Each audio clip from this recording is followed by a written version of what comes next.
Thank you very much, Leon. And I really appreciate being part of his big and bold, project. And I'm very happy to be back in Bristol after 39 years when I studied for my postgraduate degree in commercial law, which I did at the university. So for me, it's a pleasure to be here. And it's been an excellent experience, listening from Kerry, to Hayla, to Aaron, to Injera. And I just feel so full. For the first time, I encountered a living world. So this world where we are in, the planet, is alive.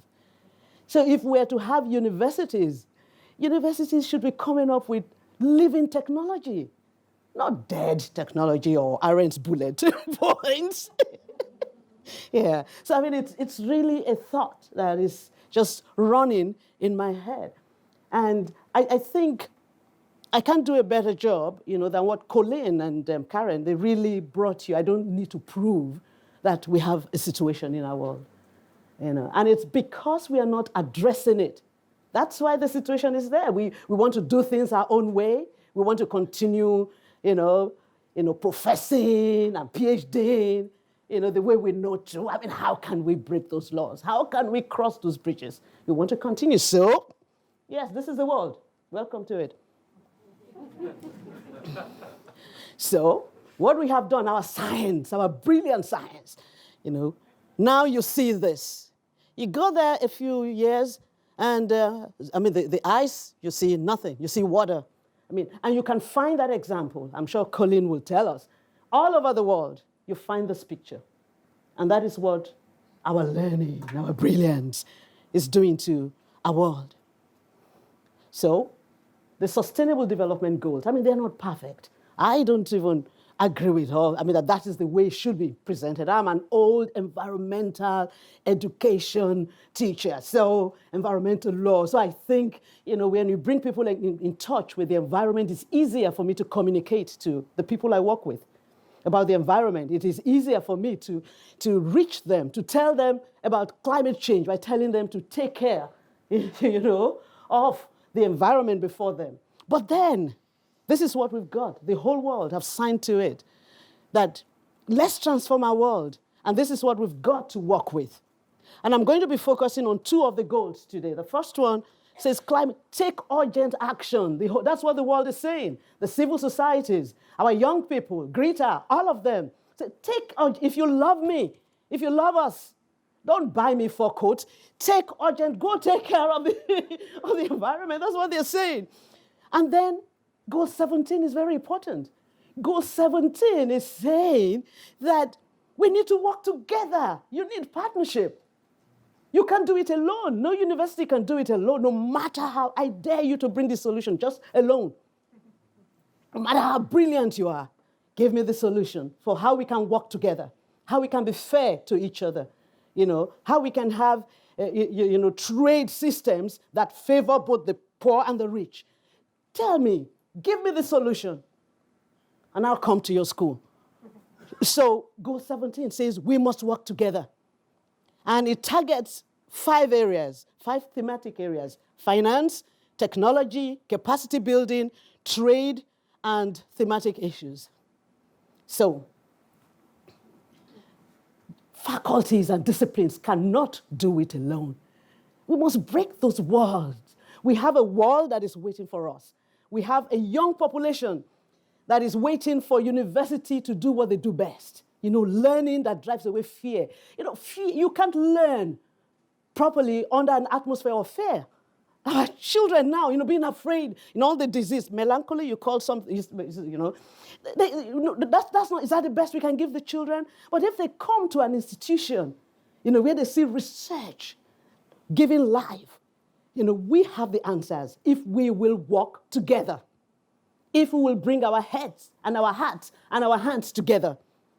And it is time to do that.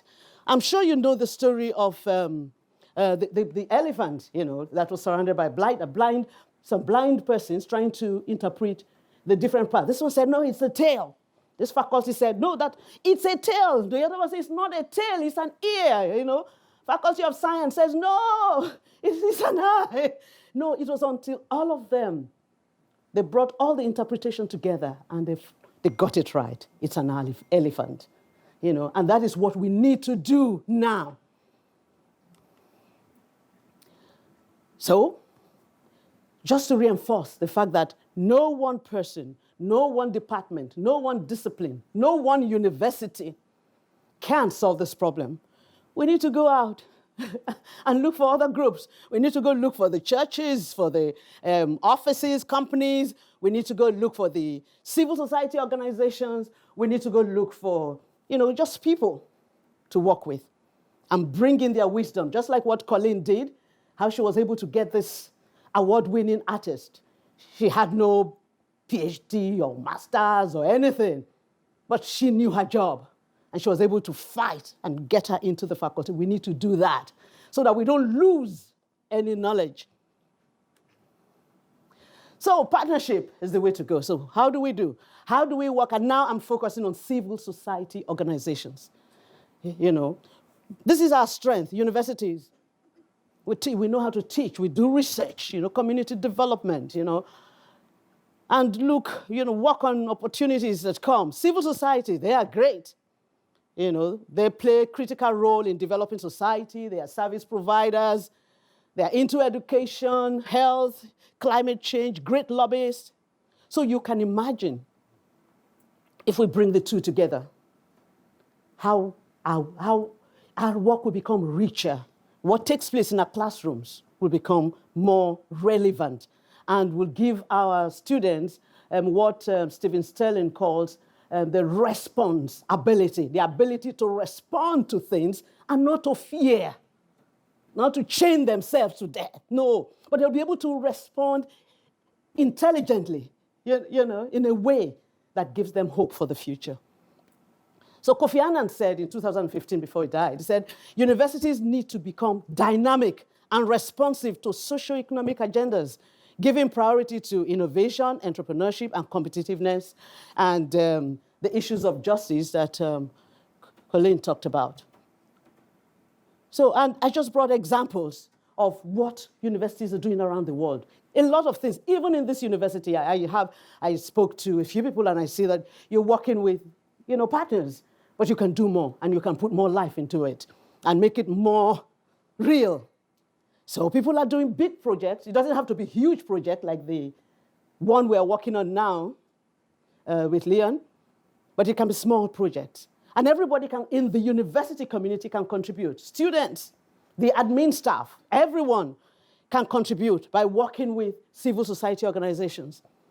And people are working on technological innovations, building homes for the poor, capacity building.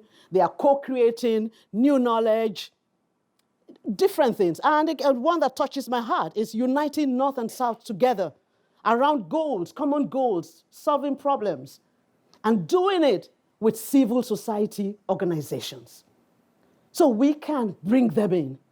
I remember when I left the UN in 2015, and I went back to my university, at Home Rivers University, to set up the department, and I saw that everybody, they were still in their silos. So I said, how do you tell professors that there are new knowledge that you need to begin to bring into the class? What do you do? So I said, okay, I went to the Vice Chancellor, I said, let's start a program that we'll call Town and Gown. So we bring in the professors to profess, and we go out there to the civil society organizations, and those who have worked with their hands, bring them to bring the practical aspects. So we'll identify a problem, we bring the professors, we bring those who are working outside and the civil society, and they come talk about it. So we've had a lot of situations where, you see the professors humbled now, and now asking questions, and now working together, and both working together. And the civil society too say, oh, so this is the theory. Okay, this is the philosophy behind this. This is science. And both of them go back stronger, more able to solve the problems confronting them. And the list goes on, what is happening all over the world. So but the key is that we must make partnerships work. A lot of us, a lot of universities, they have partnerships, but are they really working when it's just around a project, and at the end of the project, that is it? And when you go like a big brother, there has to be mutual trust and respect the dignity of the other party. You do not go with this dominant partner, these are poor people. Look, they will be so happy I'm coming with my dollars and my pounds, that's not partnership. That's not the kind of partnership that will bring about change. They also, if you go with the big money, so they'll be looking at your pocket, okay? Once they get what is there, and you too, once you get, you run away. What have we solved? Has the world become better? Do we understand each other better to be able to work for change for our children's future? No. So, shared vision, transparency, joint professional development. So we work together and we really seek to learn. There's a lot of humility that we need now because the problems we have, climate change and others, they are bigger. They're too big for us.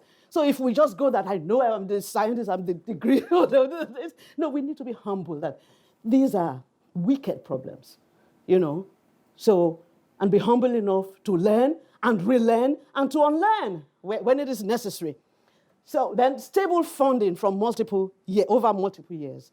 We need to find a way to always thinking of sustainability. Sustainability. Because it is what lasts that will be of benefit to our children. Not this, okay, I did this project and at the end of this project, I go, no. How do you sustain, relationships? How do you sustain relationships with the civil society? Then maximum disclosure of finances. Yes. Let's be fair. Yes. Transparency again, that's linked to that. Then we blend project staff. You bring in members of the civil society. It's an opportunity to do what Colleen did. I mean, if you cannot do it, through you've come in, okay, we are working with the civil society organization. So let's have one of their staff to come to the university to learn from us, and maybe one of us to go there. So you blend project staff, and everybody becomes better at the end of the day. Then, of course, MOUs. So let's have everything. Let's capture it. Let the MOU be clear on the shared accountability for specific actions. So don't be fluid. Let there be shared accountability. Then clear roles for each partner. And all this takes time. It takes commitment. Are we ready for that? So it's not something that you just go and say, okay, this is just 1 year. And after 1 year, then you write down, we have worked with 10 civil society. We built a house in Lagos. We did this. No. It takes time. It takes dedication. And it takes love, whether you like it or not. And a vision for a better world. So leaders can reproduce only what they have become themselves. We teach what we know, but we reproduce who we are. So we can teach anything, but we cannot reproduce hope if we're not hopeful. We cannot reproduce respect or dignity or equity if we're not. So now, the kind of problems we are being confronted with. You can see our leaders meet, they talk peace, but they are fighting now. Because leaders cannot produce what they are not. And universities cannot. If universities is populated by people who are just concerned with going to the library and writing, all these articles and becoming professors and eminent professors and super professors and that professors and that professor, if that's all at the end of the day. No, we need to confront this thing. This huge monster eating up the hope and future of our children and seeing a Greta, young girl, now being the voice for the planet. Concrete partnership leads to positive message that matter. And that is what you want. So universities become, the knowledge, centers for knowledge preservation, dissemination, intellectual citadels, and engines of social transformation, transgression, new learning, and you do that. Then strong partnership that leads to lasting solutions. That's what the earth is yearning for. Harrison said, universities that pay particular attention to social justice, sustainability, and our shared global community are better placed to address the challenges of educating talent and workforce needed by employers. To cause transformation in workplaces, transformative universities shape graduates who can add value immediately. Transformative university. And that is the vision and the core of the project that Professor Leon and his team are managing. And I hope many in this university will be part of it because it's going to have the tag, University of Bristol. You cannot transfer what you don't have. So you now have no choice. This university has to become a transformative university. So strong partnerships are fundamental. Yeah. And this is just saying what we would get. I mean, if we commit to this partnership. Partnership is crucial to leadership, again. For without it, leaders lead no one. So you can be the best university in this, but if you are not engaging with people, you are not working with the society, you're not working with them, who are you leading? I wanted to end with this case study, but I'll be so quick now. Please Google it, Juliana and United States. It's a case on now in America, and they are challenging, America and all the fossil fuel companies and saying that the nation's climate system is critical to their right to life, and the government must do something. It's a big case, and it's a case that is likely to affect other jurisdictions on climate change. Now, but the hidden story behind this case that I'm interested in, how did it happen? It happened because they had succeeded in embedding environmental education, education about the society in that small community. So the children, they knew, that they needed to take an action. They had knowledge. So they were not tying themselves up.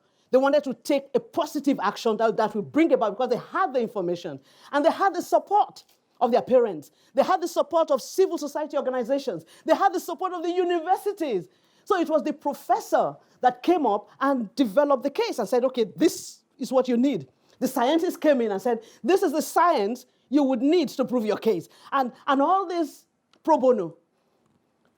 And so it's a case to watch for. But it came about because of partnership. Sustainability was embedded from the university. It came into the community, the society, and that was where we were. So, to close, the campus of hope. I'm saying, show me a world where linked hands, partnership, disperse wealth and knowledge.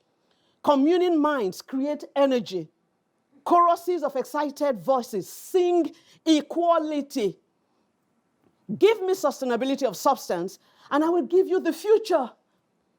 For one cannot understand time without first knowing hope, not fear. And one cannot hope without an imperishable future. We can create it. Only then can we link the past, the present, and the time to come. Things need not remain this way. Let's rise. Let's soar like the eagle. Let higher education once again be a place for cultivating minds, not merely a production line for spitting out cavalier drones. Universities can be more. There is a future that is possible, and it is in our hearts. It's in our heads and hands. Let's create it for our children. Let the young once again look to universities as a place where dreams never die and hope flourishes. The campus of hope. University of Bristol. The campus of hope. Thank you.